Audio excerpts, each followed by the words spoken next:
쌤튜브. 그러니까 내 취향이 지금 너무 완고해서 우연히 만날 수 있는 행복이나 기쁨이나 즐거움을 또 그런 대로 놓치는 게 아닐까? 그날의 내가 있어서 다행이었던 적이 나뿐만 아니라 모두에게 있다고 저는 생각을 하거든요.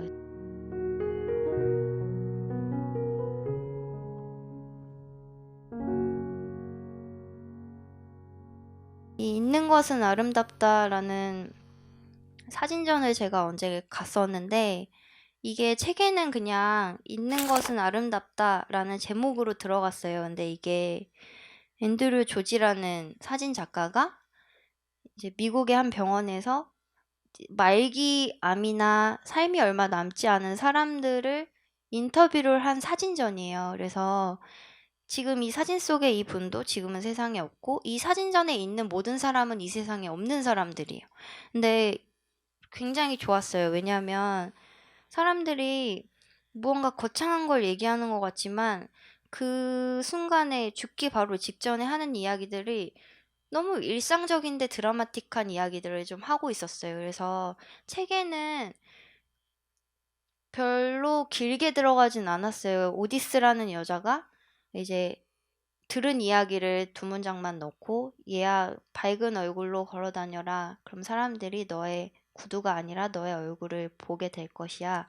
이 말을 들은 거에 대해 문장으로 들어가고, 그 말이 이제 나한테 직접적으로 오디스가 손을 잡고 해주는 것 같았다라고만 이제 얘기를 썼는데, 사실 오디스는 죽기 직전에 네 번째 남편이랑 살았어요. 그래가지고 이 네 번째 남편을 만나기 직전까지의 느꼈던 절망에 대해서 굉장히 덤덤하게 이야기를 하고, 이 사람과의 사랑을 확인할 때에도 그냥 따뜻한 입맞춤 한 번이었을 때 좋겠다. 그리고 오디스가 한 얘기 중에 저는 정말 기억에 남는 게, 책에 실은 것뿐만 아니라 이제 사람들이 제 홍당무증과 뜨개질을 기억해 주겠지요. 이 말이 저는 되게 좋았어요. 그냥 별말 아닌 것 같은데, 누군가 나를 기억할 때, 내 삶이 얼마 남지 않았을 때 사람들이 나를 기억할 때 뭘 기억해 줄 수 있을까? 이런 생각도 해보게 됐고, 또 오디스가 어렸을 때 엄마 머리를 빗어주니까 우리 오디스는 머리를 굉장히 잘 빗는구나, 이런 이야기를 듣고 오디스가 이제 평생 엄마의 머리를 빗어줬대요. 근데 엄마가 돌아가시기 얼마 전에 연락을 받고 마지막으로 이제 병원에 엄마를 찾아가서 머리를 빗어줬는데, 자기한테 그게 너무 따뜻하고 잊을 수 없는 추억이었다, 이렇게 얘기하는 문장들이 있었어요. 그래서 저는 그런 마지막 순간이 꼭 아니더라도 지금 내가 살아갈 때 놓치지 말아야 될 게 무엇일까? 그런 문장들을 나한테 직접 손을 잡고, 이 사람이 이 세상에 없고 지금 사진으로만 내 앞에 있지만 직접 손을 잡고 말해주는 기분이었어.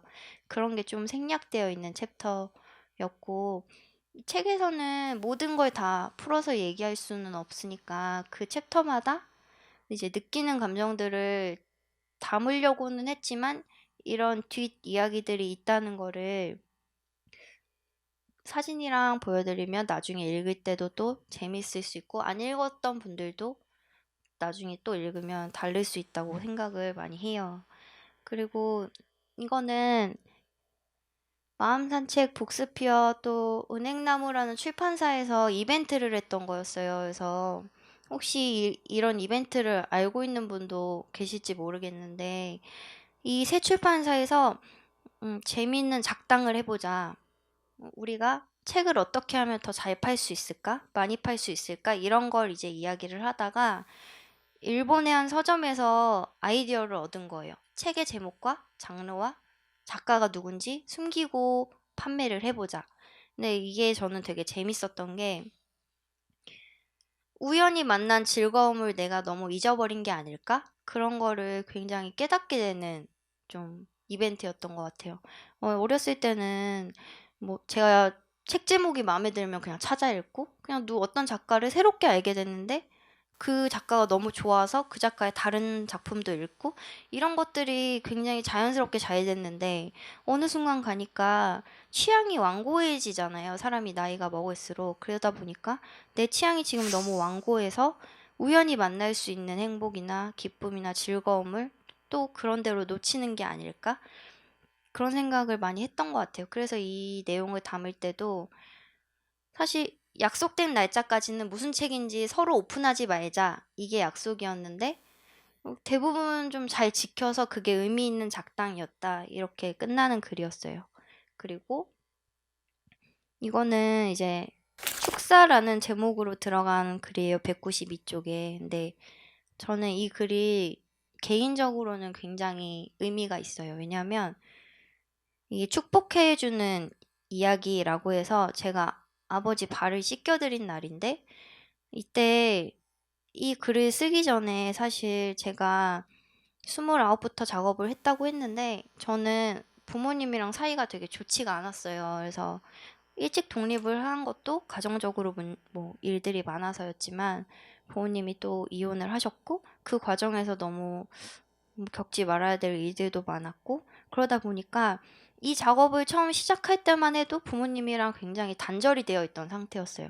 그러다 보니까 남자친구를 만나도 무의식적으로 제가 이제 관계에 대해서 잘 이어가지를 못하는 거예요. 스스로 단절된 관계들이 있다 보니까 그것도 나중에 알게 됐지만 근데 아버지한테 발을 닦아드리게 된 계기가 뭐였냐면 제가 이때 당시에 죽음에 대해서 되게 생각을 많이 했어요. 죽고 싶고 이게 아니라 그냥 너무 사는 게 힘들고 내가 왜 이렇게까지 막 회사 다니고 잠도 못 자고 작업은 맨날 몰아붙이듯이 하고 지쳐있고 쉴 수 없는 상황에서 왜 이렇게까지 내가 살까? 이렇게 지내는 게 이런 작업을 하는 게 글을 쓰는 게 나한테 어떤 의미가 있을까? 그냥 좀 평범하게 살아도 되는데 왜 이렇게 항상 힘든 걸 자처해야 할까? 이런 생각을 많이 할 때였고 작업적으로도 시간이 길어지다 보니까 제가 지쳐 있었던 것 같아요. 근데 이제 아시는 분이 그럼 유서를 한번 써봐 이렇게 얘기를 하셔서 유서라는 또 글이 실렸어요. 근데 다른 게 아니라 네가 언제 죽을지 모르잖아. 네가 당장 길을 걷다가 오늘 차에 치여서 죽을지도 모르고 너무 사실적이지만 사실 내가 당장 내 앞에 숨이 끊어지면 죽는 게 목숨인데 너가 죽고 난 다음에 너의 삶을 정리해 줄 수 있는 사람들이 알 수 있을 만한 지표가 있어야 되는 걸 남겨봐라. 그래서 유서에는 내가 죽고 나서 뭘 어떻게 정리해야 되는지, 빚이 얼마가 있고 또 돈은 어떻게 해줬으면 좋겠고 이런 어떤 정말 물리적인 일들만 기록을 해라 했는데 가진 게 없으니까 적을 게 적더라고요. 뭐 돈이 내가 많은 것도 아니야. 뭐 집이 있는 것도 아니야. 그렇다고 누군가하고 아둥바둥 싸워야 되는 뭐 감정관계가 막 복잡해서 해결해야 되는 일이 있는 거 아니고 그래서 유서 자체는 담백했어요. 그냥 보증금 엄마 주고 뭐 돈은 어떻게 쪼개서 엄마 아빠 주고 그냥 딸랑 그거였는데 유서가 어디 있는지 얘기를 주위 사람들한테 해주는 것까지가 제가 해야 될 일인데 아무한테도 말하지 않았어요. 왜냐하면 저는 그렇게 담백한 인간이 아니어서 뭐 제 삶을 정리해 달라고 할 만한 어떤 삶을 놓을 만한 의지가 아직은 없구나. 욕심이 많구나. 이런 거를 좀 많이 깨달았고 잘 죽기 위해서 쓰는 거였구나. 이런 것도 좀 깨달았어서 그래서 어쨌든 그런 일들이 있었던 상태에서 이제 작업이 진행되고 시간이 흐르면서 부모님이랑도 조금씩 관계가 회복이 되는 순간들이 있었거든요. 그래서 그런 게 챕터마다 실린 부분이 좀 있긴 있는데 사실 이것도 이제 제가 오래 알고 지냈던 어르신이 제가 너무 나중에 부모님 돌아가시면 후회가 될 것 같아요. 전 부모님한테 해드린 것도 없고 그냥 엄마 아빠가 너무 나이가 들고 자주 못 보니까 딸인데 딸 같지 않은 약간 그래서 그분이 발을 한번 또 씻겨드려 봐라 이렇게 얘기하길래 왜 누가 어떻게 그렇게 할 수 있냐 약간 그랬더니 그분이 해주신 말씀이 되게 마음에 많이 남았어요. 그러니까 돈이 많아서 많은 걸 부모님한테 해드리는 게 아니라 정말 내가 잘 살아가기 위해서 언젠가 부모님한테 잘 키워줘서 감사하다는 이야기를 하는 자식과 아닌 자식은 부모님이 돌아가시고 나서 살아가는데 굉장히 다를 수 있다. 근데 그게 말이 그렇지 사실 굉장히 어려운 부분이잖아요. 누군가 말을 해주기보다 내가 그렇게 행동하는 게 또 어렵고. 그래서 이날은 제가 한 2주 정도 고민을 하다가 아버지랑 밥을 먹기로 해서 갔는데 나는 막 이렇게 할 생각에 이렇게 마음이 쫄려가지고 갔는데 아빠는 자꾸 밥을 먹으러 나가자고 막 계속 보채는 거예요. 나는 막 혼자 막 이렇게 엄숙했는데. 그래가지고 아빠 일로 와서 좀 앉아봐. 내가 할 얘기가 있어. 그래서 아빠 내가 요즘 죽음에 대해서 생각을 해보고 있는데 죽겠다는 게 아니라 그 얘기한 게 책에 실렸는데 사실 이런 일이 있어서 아버지 발을 한번 닦아드리고 절을 한번 하고 잘 키워줘서 감사하다는 이야기를 해봐라. 그렇게 되면 분명히 나의 삶에도 변화가 있고 부모님도 좋아하실 거다. 내가 지금 그걸 하려고 해. 대신에 아빠는 나한테 내가 살면서 좀 의지할 수 있는 말을 몇 마디만 해줘. 그래서 그게 축사라는 의미로 축사를 아빠는 나한테 해줘. 근데 대신에 돈을 많이 벌어라. 뭐 정말 잘 살아라. 결혼 잘해라. 이런 얘기를 해주는 게 아니라 그냥 내 삶을 살아갈 때 잘 살아갈 수 있는 이야기를 해줘.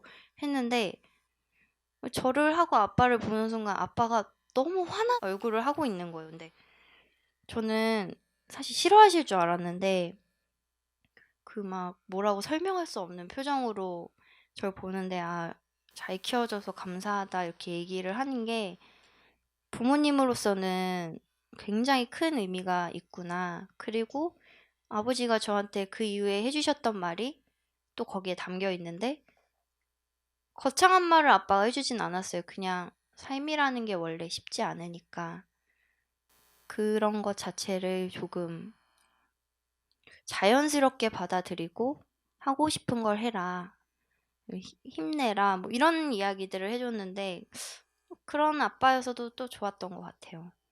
하여튼 그래서 물리적인 시간만 지나간 게 아니라 이 작업 안에는 제가 이제 어떻게 내 스스로가 부모님과 화해를 하고 갈등을 좀 다르게 풀어가고 또 이전과는 다른 세계로 넘어갈 수 있었는지 스스로한테 좀 기념이 되는 챕터들이 있었던 것 같아요. 그래서 언젠가 기회가 되시면 부모님께 한번 해보시는 것도 권해드립니다.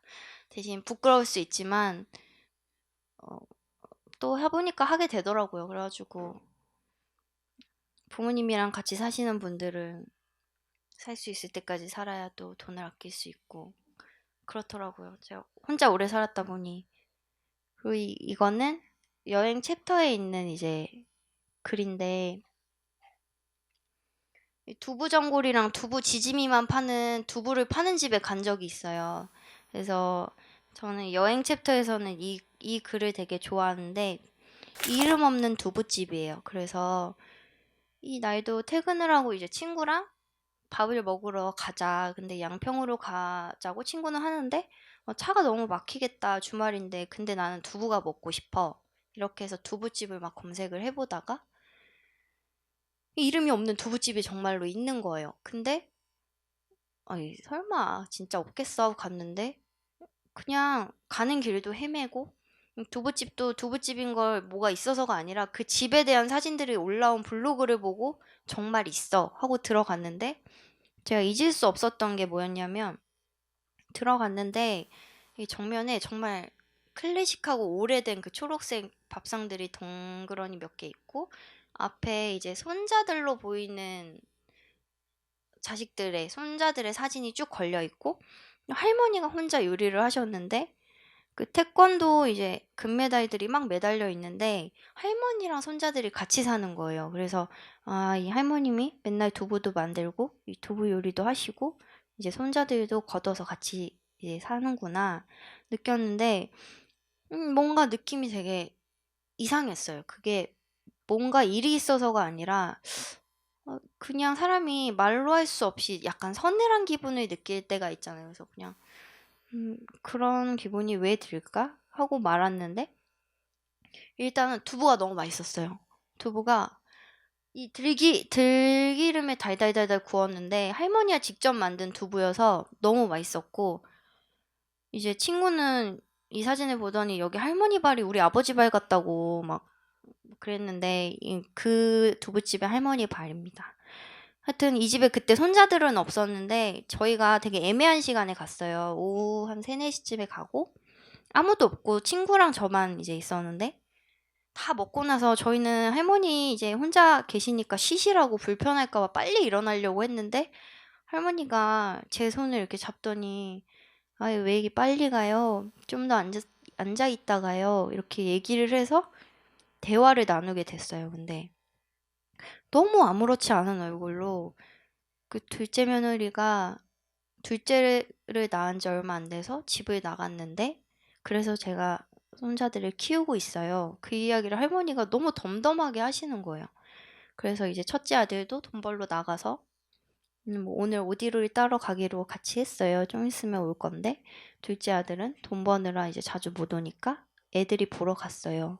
그런 얘기들을 정말 무채색의 얼굴처럼 뭐 아무 일이 아닌 것처럼 이야기를 하는 모습들을 좀 보면서 아, 내가 느꼈던 쓸쓸함이나 서늘함의 정체가 이런 게 아닐까? 이때만 해도 여름이어서 너무 더우니까 사실은 손님이 별로 없었다고 이제 장사가 잘 안 돼서 걱정이라고 막 그러셨거든요. 겨울에는 잘 되는데 애들은 크고 택시비도 많이 나가고 말은 안 듣고 이런 얘기들 하셨던 게 너무 우연히 가게 됐다가 그 이유 없는 서늘함을 만나고 그게 사실 어느 집마다 문제 없는 집이 없고 또 할머니가 굉장히 쓸쓸하시겠구나 이런 거를 좀 저는 되게 그 깊이 있게 좀 느껴져서 그걸 또 글로 남겼었던 그런 챕터였어요. 쌤튜브